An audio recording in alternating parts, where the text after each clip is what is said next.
Here we go again. Another day with Wizetics Mental Wealth. I'm going live again.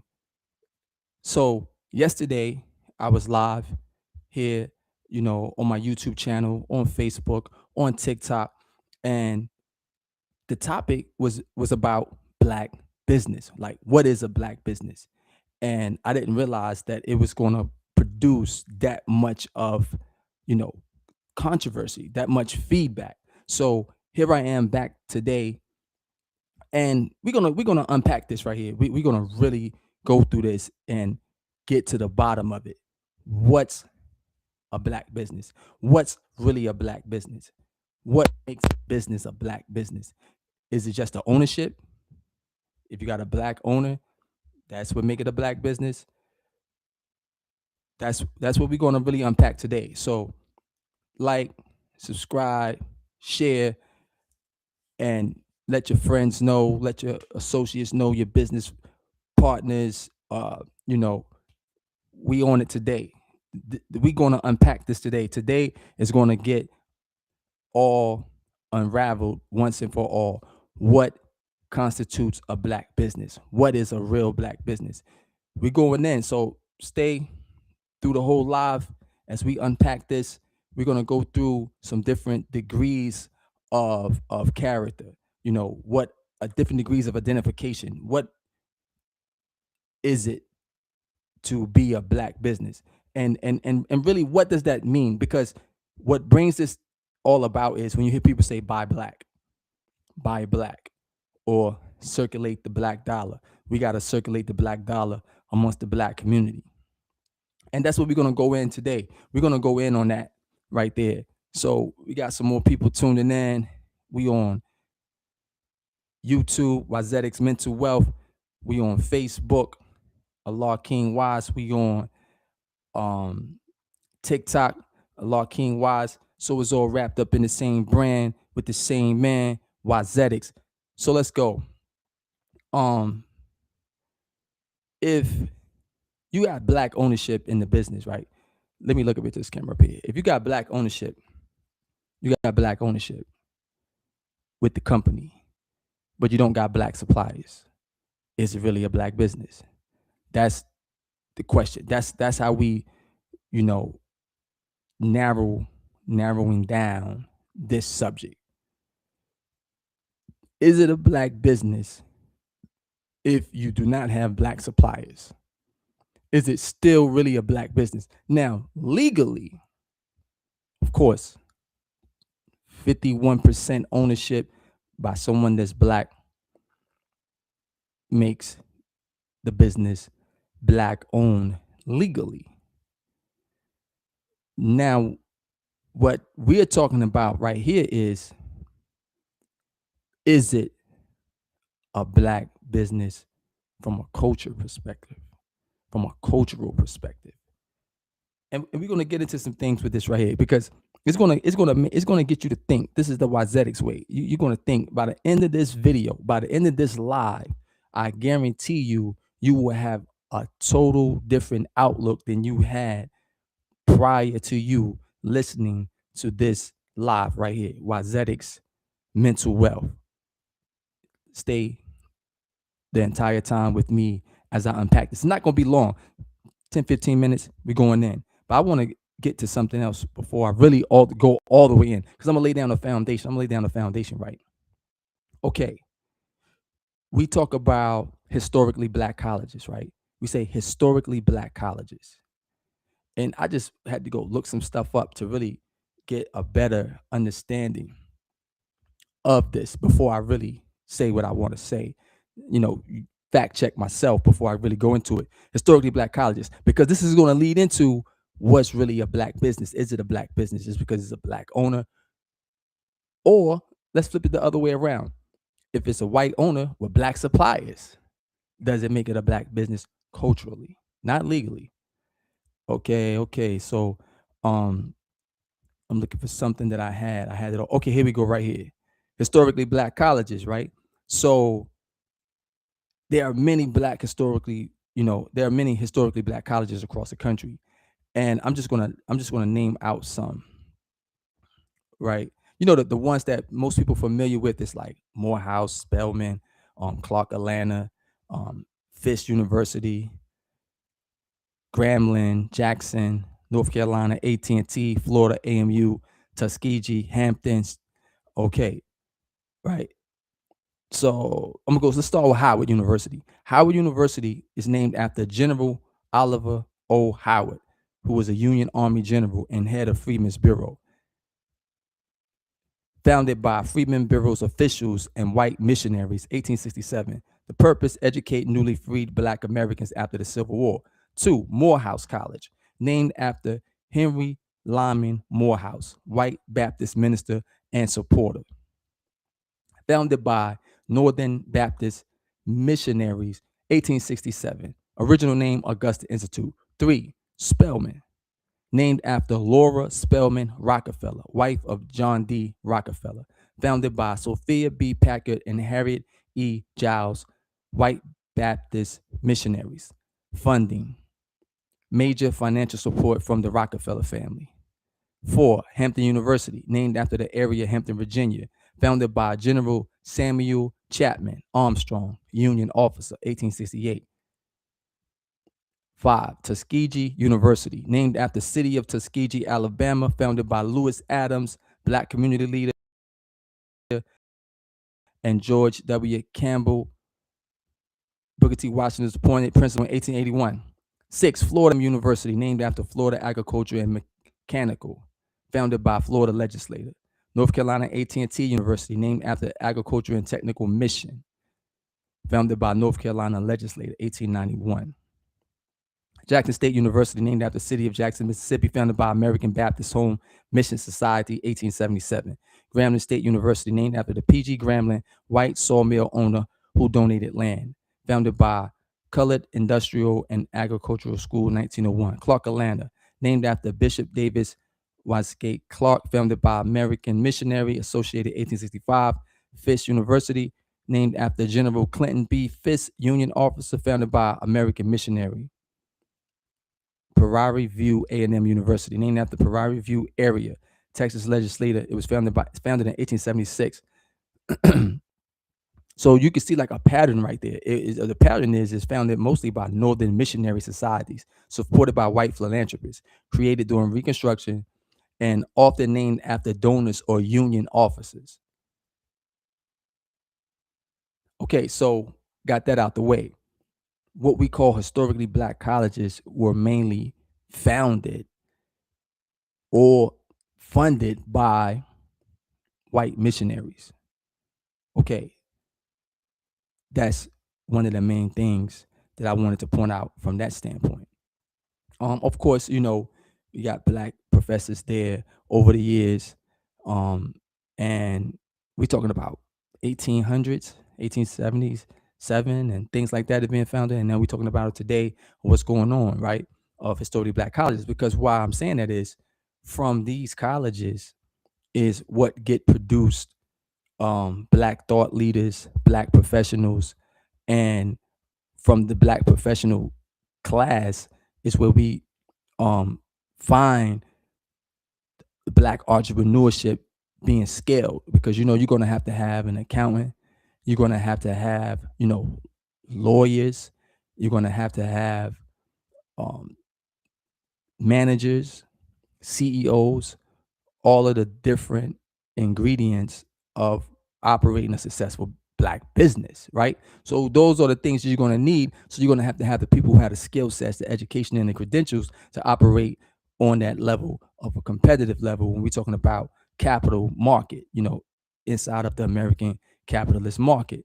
So when you look at that and then you think about it, because of the position that we derived out of as being slaves in America, and then finding ourselves in a situation of having to start from scratch in competition with those who already had head start in like the economy, that's something to think about when we start to say buy Black, when we start to say a Black business and all of that. Because a lot of times we have this passion driven Blackness, That's what I call it. I'm pro black. I'm about blackness. I'm a black man. I'm a black woman. And people get passionate behind that. And a lot of times they really don't understand the real framework. When I say framework, the real structured um history and the evolution of that history, meaning that as time went on, the different things that took place and how certain things got shaped and molded and structured and restructured to the point that we have today a lot of people who want to champion the cause of blackness but don't understand that history. You gotta have a good grasp of the history of the events that occurred that brought about where you are today. Some people are just now entering into the black uh, fight for liberation, the black plight, the black struggle, where we are talking about people seeking to help evolve or grow or expand black freedom, black justice, black equality. These things have been going on ever since we've been here. And it's like a baton get passed down. And sometimes that baton is not necessarily passed down within a traditional in a traditional way. Meaning that, okay, you got like the NAACP, which was funded by a lot of Caucasians, right? Jewish Caucasians, you know, um, a lot of different people, right? I'm not even gonna name a lot of names right now, but it's well documented that you know the NAACP was funded by Caucasians. Yet and still, you had someone like Thurgood Marshall with the defense, team or the side of the NAACP who went on to fight in courts all the way up to the Supreme Court and in fact became a Supreme Court justice. Um, was a part of the NAACP, and he also was a Prince Hall Mason, and he also, was a Greek, part of a Greek fraternity as well, according to his, own words, and that he described. Right, you can like read his book where he talked about some of those things. Um, Nevertheless, what I'm saying is, when we want to really be a part of the evolution of black freedom, justice, and equality, or we want to be a part of um, the thought leadership, organizing and mobilizing, you can't negate historical events. And a lot of times people might not be a part of traditional lines or lineage of fighters of black liberation or black freedom, black justice, and black equality, right? Because sometimes, when you young, you got a lot of energy, you got a lot of passion, and you really want to just be a part of something. You want to, and you might not understand situational awareness at that time. So the way you go about things might not fit into what I call reality. Because it's good to have vision. When you're young, you got ambition and you got vision. And you never want older people to block the vision and ambition of young people. Don't dampen it with bringing in certain things that, you may see that they don't see, right? You might don't see what they see, like their vision, their ambition. You might not see it. But one thing you got to trust is if they are rooted in certain cultural traditions, certain cultural awareness, then it's good to give them certain leeway where you just mentor them and advise them and allow them to make informed decisions based off your advisory and your mentorship. And so that's what I'm saying today when I'm looking at people that give out all this wordplay.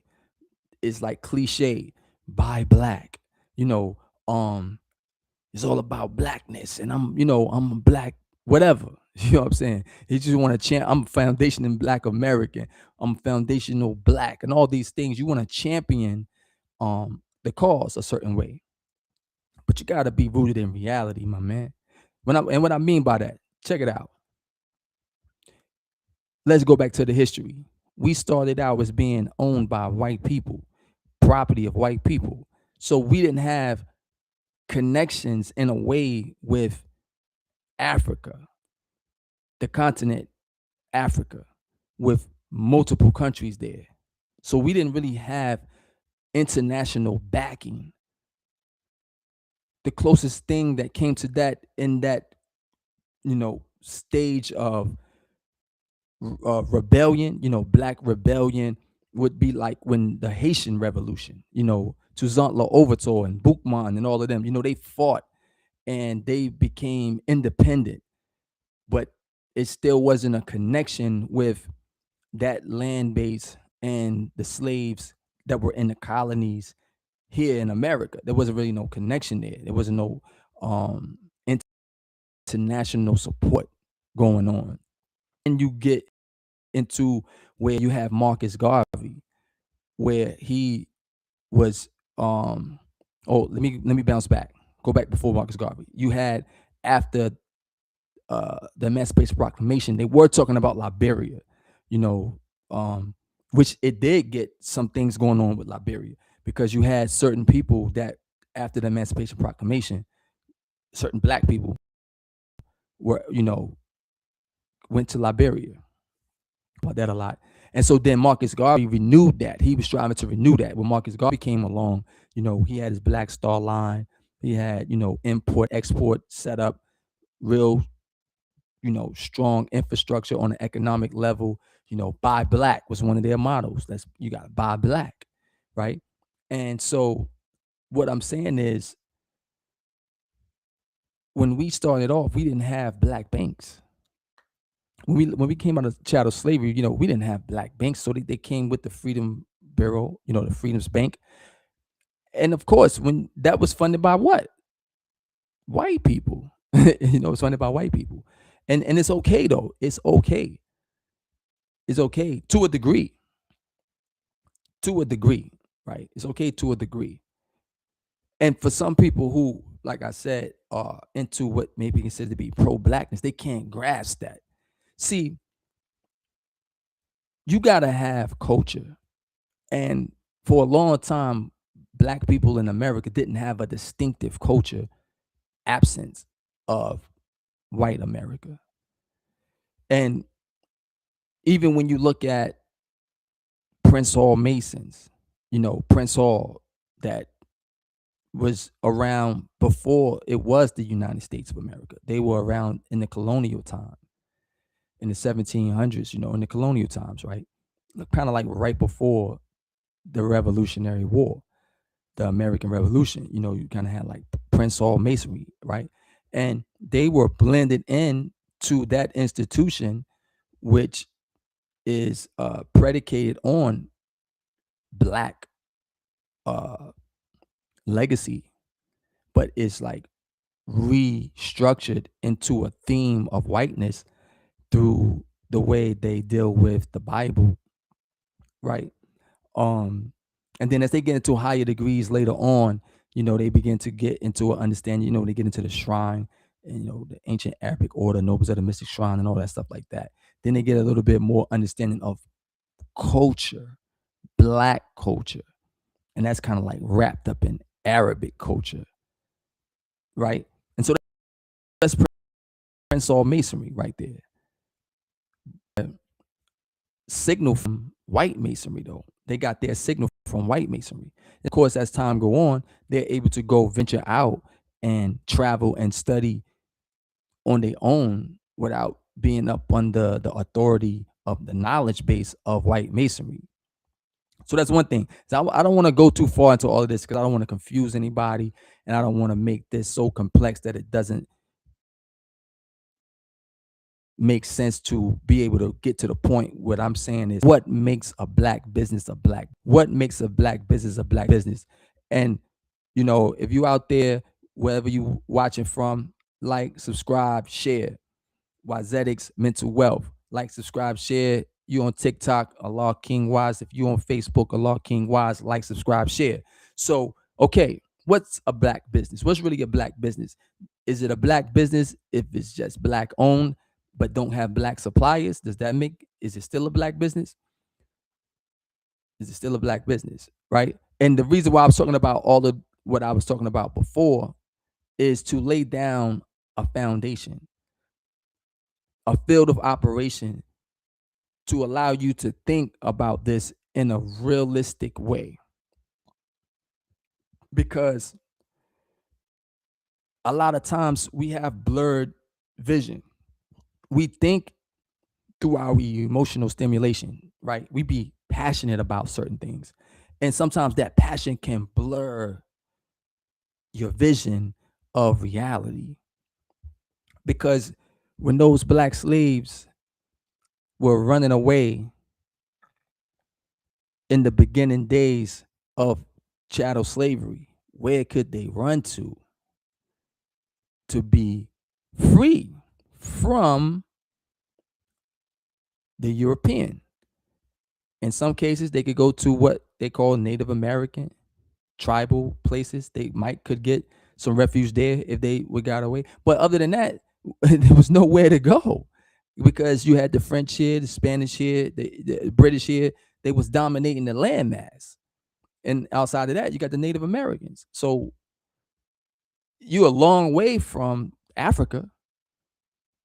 So now you got to strategize. Now you got to be realistic about this. How can I continue on with my family? Because now we have we have a whole new uh, stance.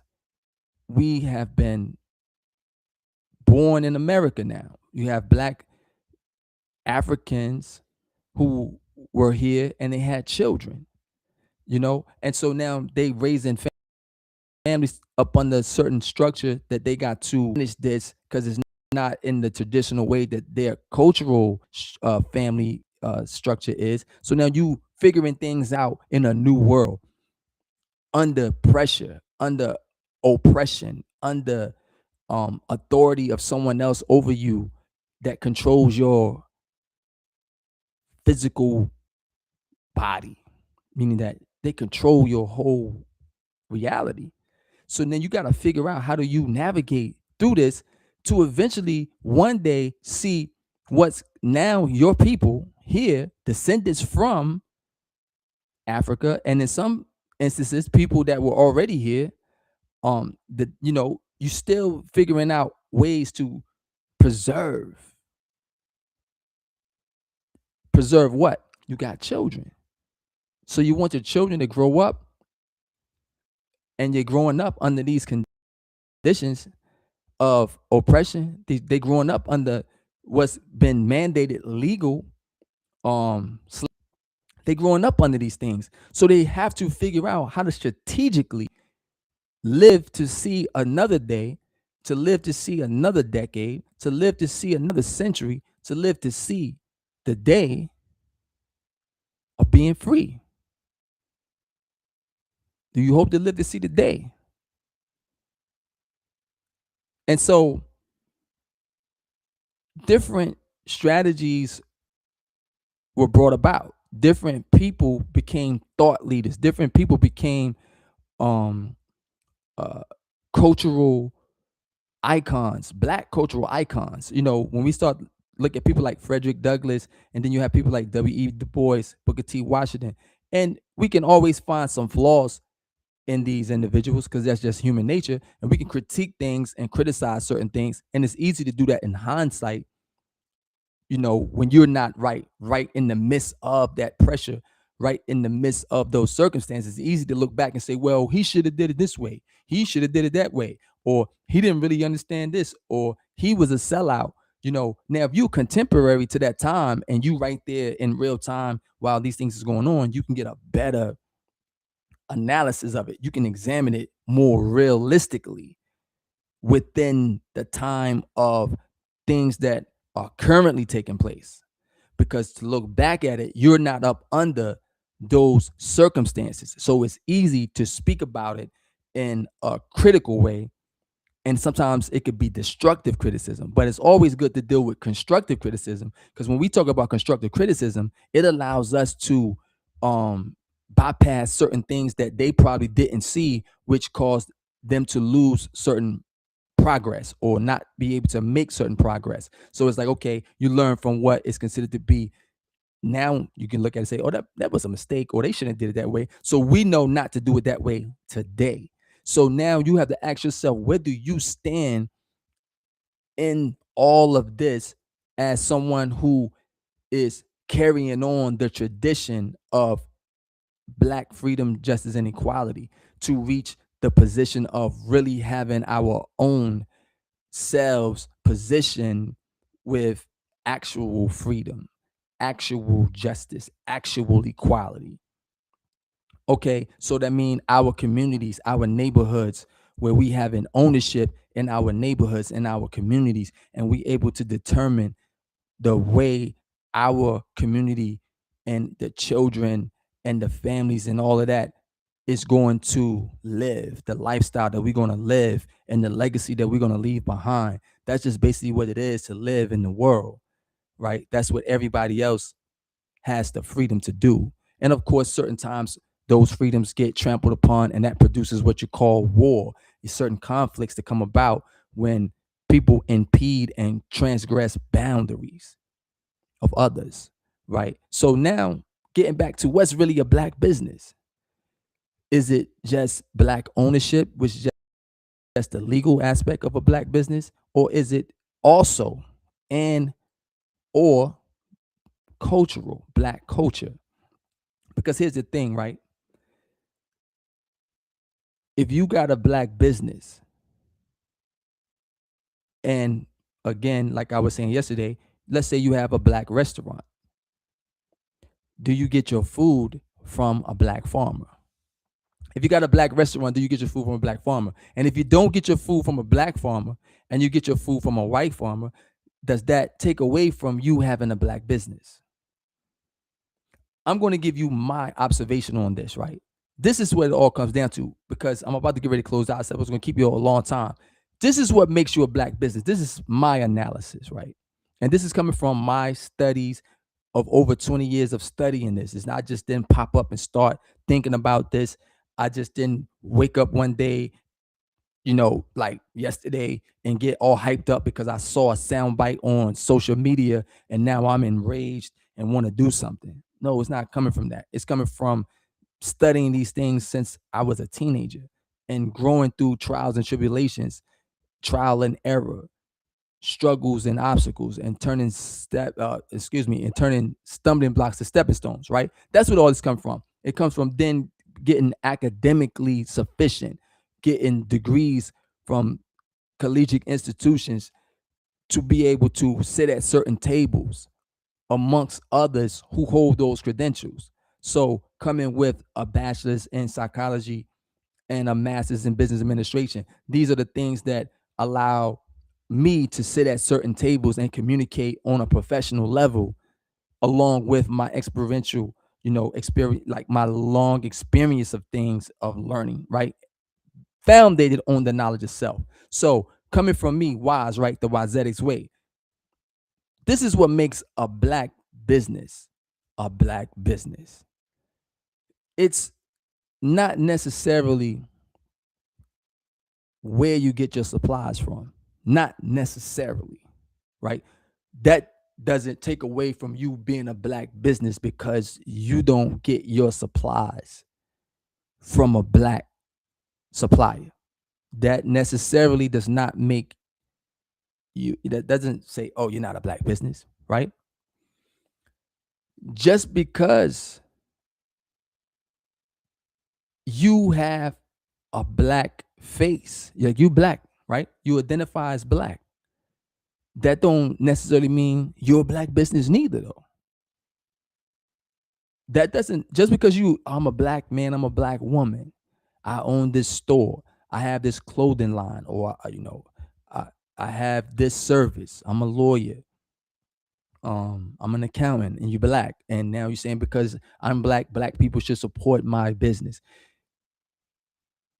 Are you black in your mind though? Do you have it in your heart? And so what does that mean? It means, do you work in the interests of black people in general, black Americans?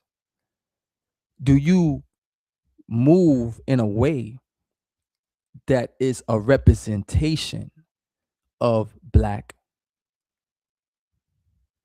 people? So now, with that comes this: what type of cultural standards do you have? Because, see, a lot of black people, black Americans, what I'm talking about, do not have culture. Put it in the comments if you think black Americans have a culture. And if black Americans have a culture, what is it? Drop it in the comments. Drop it in the comments. What is the black American culture? And that's what I'm gonna leave with today. I'm gonna leave with that right there today. What is the black culture? Because in order for you to really say you are a black business, you have to define what is it to be black American? What is it to be? What is it to be a black American? What is it to be a black American? What defines you as a black American? Because tell me this, can your name be Jermaine Brown, Michael Henderson, and are you still considered to be, because that's an English name. That's an English name, Christian English name. So what is black culture? Who is the authority that defines black culture? And the reason why black American culture, because I'm gonna say it like this, right? If you was to go to Africa and look around on the level of the different countries and the ethnicities that exist there, you will see a vast, it's a lot of different culture. It's a lot of different. You got the Yoruba. These are like some main cultures that exist. Yoruba, Ashanti. We got like the Bantu, Zulu, mixture with Bantu, Mandinga, which is like Mandingo, Akan. These are some of the cultural aspects of Africa, right? But a lot of people don't know there is black culture, black American culture. I'm not going to name any right now, but I wanted you to drop it in the comments and let's see. Do you see that black Americans have a culture? Because in order for us to define what's a black business, because it can't be just because my skin tone, I'm black. I'm black. My skin tone, I'm black. Right? And that means I'm black. Does that really mean that you're black? Because your skin tone is black, does that mean that you are black? And if that's and if it's your skin tone that mean that justifies you being black, what is the characteristics that gets you to be black? Because now we're talking about what type of blackness, what type of black person are you? Because we black Americans, we different than Africans, and we are also different than those in the Caribbean. However, it's certain things that bind us together or bond us together with oneness. And I'm not going to get too deep into that. You have to come back another time where I go deeper into that aspect of things, because there is an answer to this. There are answers to this, and those answers is what bring about genuine success, genuine unity, not uniformity, because we don't all have to be doing the same thing and all look the same to have unity. And that's another subject as well that I will expand and expound on more. This is it for the live today. Like, share, subscribe. Wizetics.